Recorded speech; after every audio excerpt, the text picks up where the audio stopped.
Ngayon mga kabayan, no? Oh, mag-harvest na ng kabuti ang kapatid ko. Ayan, lalaki. Ayan, oh. Ayan, sunod-sunod yan. Oh. Ayan. Dami nila nagtubo. Ayan. Ayan. Oh, yan na yung harvest nyo. Oh, ang lalaki yan. Ayan.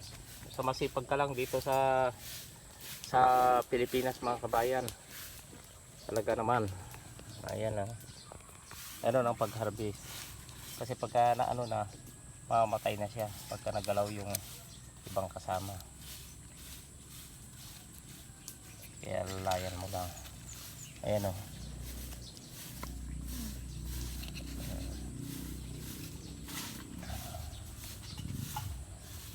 Malalaki mga kabayan. Baka 4 o ano lang yan. 1/4 na.